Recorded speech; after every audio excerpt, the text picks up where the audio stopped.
I have been balcony container gardening for probably 5 years now, and I have learned a lot through trial and error, plant friends. So today I've put together my top 5 common mistakes I've made, I've seen other gardeners make in hopes to save you from some tears, the tears that I've shed in order to help you have a thriving garden this summer on your balcony, in containers, in small spaces. Stay tuned because the last tip of the 5 is definitely the most embarrassing. Growing joy.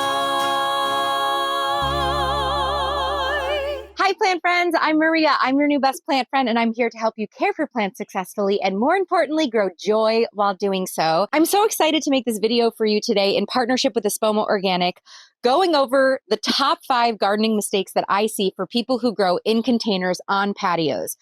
Patio balcony gardening is a beast of its own. There are a lot of factors that apply specifically just to patio gardeners that I want to go over with you so you don't mistakenly avoid them and then fail and then be sad and then maybe not garden anymore. I would never want that to happen. So let's get you growing successfully. Tip number 1 is choose the right varieties of plants that you want to grow. When you're at the garden center, these are usually going to be labeled as either micro dwarf, dwarf, or patio, or maybe container varieties.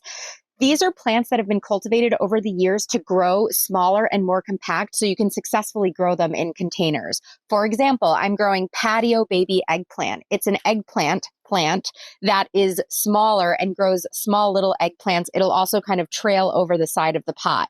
I'm growing Tidy Treats cherry tomato. It's going to be a prolific cherry tomato plant, but it's going to grow only like a couple of feet tall. You can grow smaller flowers. If you're growing zinnias, you're going to want to choose the varieties that only get like 10 or 12 inches tall instead of the ones that can get 4 feet tall. Usually you can tell on the label if the label doesn't have like a Tidy Treat or a dwarf variety or patio on it. You could also turn the label around and just see how tall the plant gets, and that will help inform you. You're going to struggle if you have a small balcony to grow a really epic tomato plant like a Sweet 100 that could totally take over your entire balcony, and then you're not going to have any more space to grow anything else. So sticking with the dwarf, smaller varieties is going to allow you to grow more and a more diverse amount of food and flowers for you to enjoy all summer. Mistake number 2 I see a lot being made is not picking the right potting mix. So obviously, if you're growing in containers, don't put outdoor soil in your containers. It's too waterlogged, too clay heavy. It's going to have all sorts of weird stuff in it.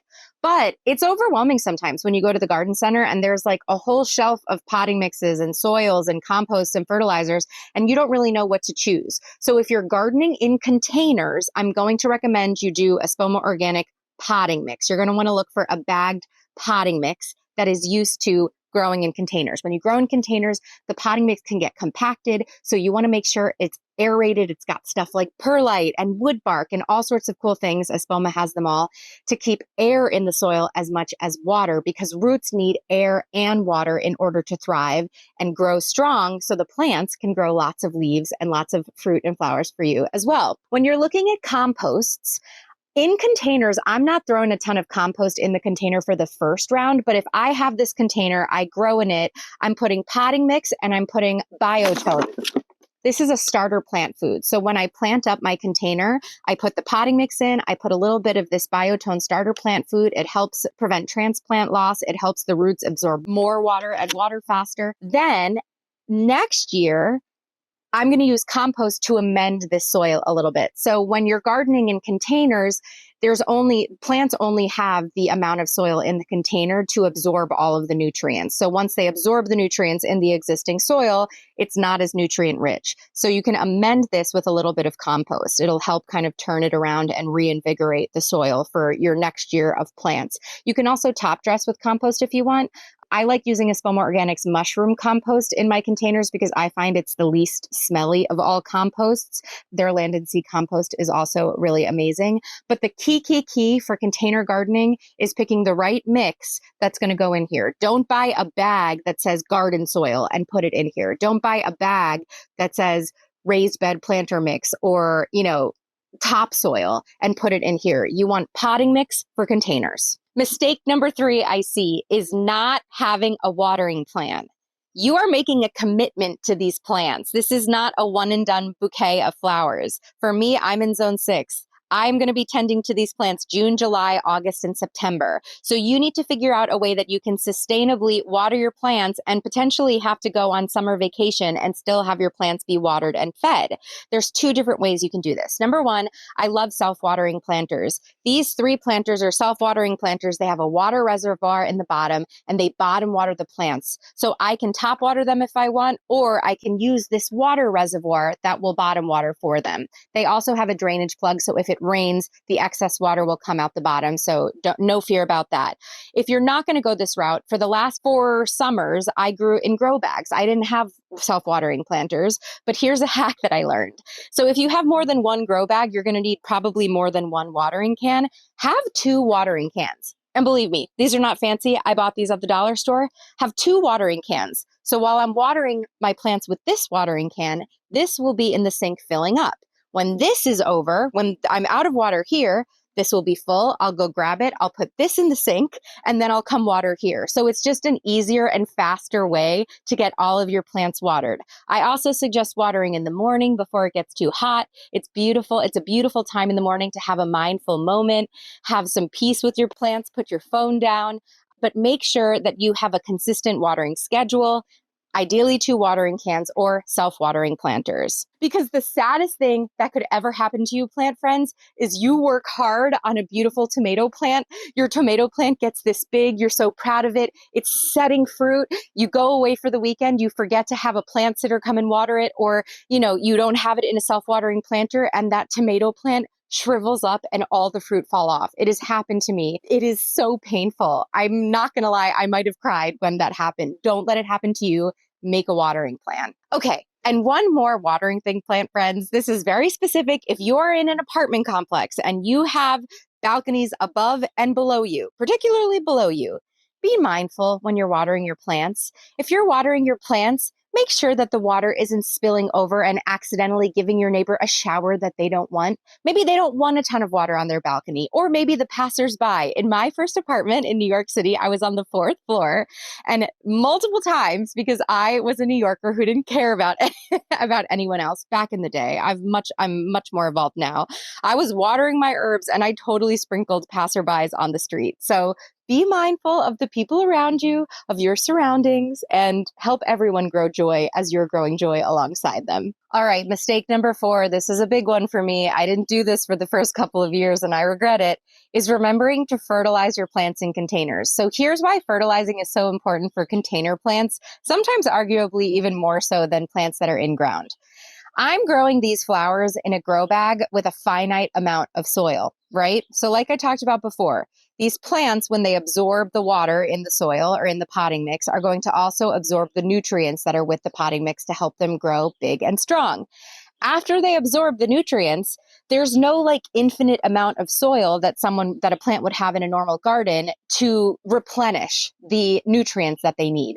They can't just keep growing their roots farther and farther out to get the nutrients that they need. So it's our responsibility to fertilize and replenish the soil with nutrients. So throughout the gardening season, you're going to go in probably once a month, depending on what you're growing, and fertilize. There's a couple of different ways you can do this. Espoma Organic makes it extremely simple. Like I said, so when you plant the plants up, you're going to use their Biotone starter plant food. That's what's going to get the plants started. And then depending on what you're growing and depending on how you like to fertilize, you have a couple of options. If you like liquids, you can take one of their liquid fertilizers. The cap is the measuring. You put this in your watering can and you water your plants.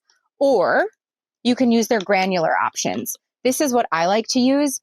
You take some granules, you sprinkle the granules all over the soil, and then every time the plant gets watered, the granules, liquefy and go into the soil and replenish and give the plants the nutrients that they need. Espoma has a long line of fertilizers. They're called their tones. So Garden Tone is a great general fertilizer for a garden bag that might have multiple things.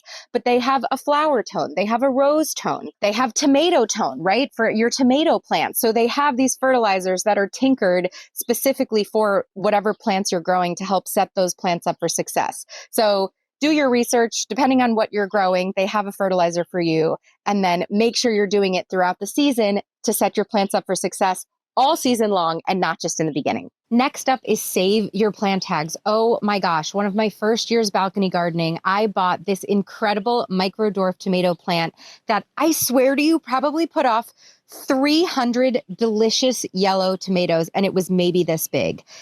I loved it all summer, and I forgot to save the plant tag. And the next year, I could not for the life of me figure out what tomato it was. So save your plant tags. Either put them in the planter with you, or if aesthetically you don't want like a jumble of a bunch of different plant tags, just save them. Put them in a cupboard for the summer.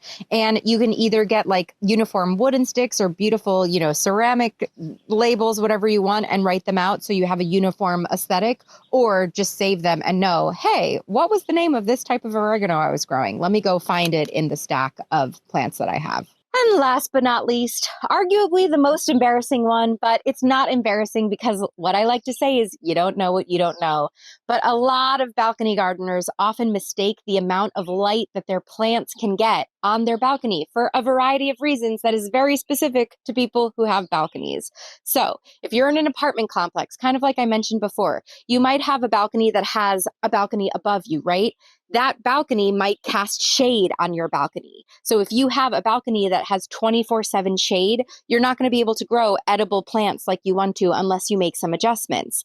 Maybe your balcony railing, if you have a southern facing exposure, the balcony railing, when the sun is over there, might cast a shadow on your plants, right? And also you have to understand not just your exposure, but if you have obstructions, right? So when I lived in New York City and I had a balcony, I had southern facing balconies, but I had a building in front that blocked the sun, right?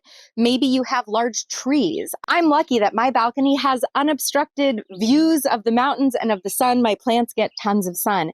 But if you have a building, if you have a balcony, if you have a railing, there are lots, or a tree, and you got to be careful with trees because sometimes trees, the deciduous trees, you get light in the winter, but then you don't get light when they leaf out and then block the sun. So you have to be a super sleuth with your lighting. Some general rules of thumbs with lighting. Southern facing is the strongest for the Northern Hemisphere. Western is the second strongest because the sun rises in the east. It's a little bit gentler. As it moves across the sky, it gets a little bit stronger in the west. For me personally, that's west and that's east. So I get very gentle light in the morning because actually my house casts a little bit of a shadow onto this balcony. But then by noon, the sun is shining directly on the plants. And then from noon to 8 in the summer, because the sun doesn't set until 8, my plants are getting 8 hours of exposed light. But if I had a building over there, or if I had a big tree right here, for the most of the time that the sun was in the west, it would be blocking my plants. So you have to really take a minute, get out your phone, see where your exposure is. Every phone has a compass on it. See where is south, where is east, where is west, where is north. If you have a northern balcony, it's going to be harder for you to grow edible plants because northern exposure is a lot lower light than southern exposure. So get your compass out and then get your eyeballs out. Now that I know where my exposures are, see what might be blocking the sun, see what isn't blocking the sun. And then when you understand that, you can make choices for what to grow. If you have lots of light, you're going to have the most opportunity to grow food. If you don't have a lot of light, lettuces and some tender herbs can be a little bit lower light tolerant, but depending on your situation, you can do Google. We have tons of podcast episodes for you all about balcony gardening, all about container gardening, low light gardening, high light gardening. Scroll our 240 episodes of podcasts and YouTube videos at your leisure. And I know I said it was embarrassing, but don't be embarrassed. I mean, there's a lot of stuff about gardening that we don't know intuitively, especially if you're living in an urban environment. When I started balcony gardening, I was a total plant killer. I thought that I had to water my plants only in the morning or only at night. I thought all sorts of weird things about my plants. I didn't fertilize. I made a lot of these mistakes. So no matter where you are in your gardening journey, don't feel bad, plant friend. That's the beauty of gardening. It is a lifelong hobby, and every season we get to get better. Every season we get to make mistakes and then learn from them.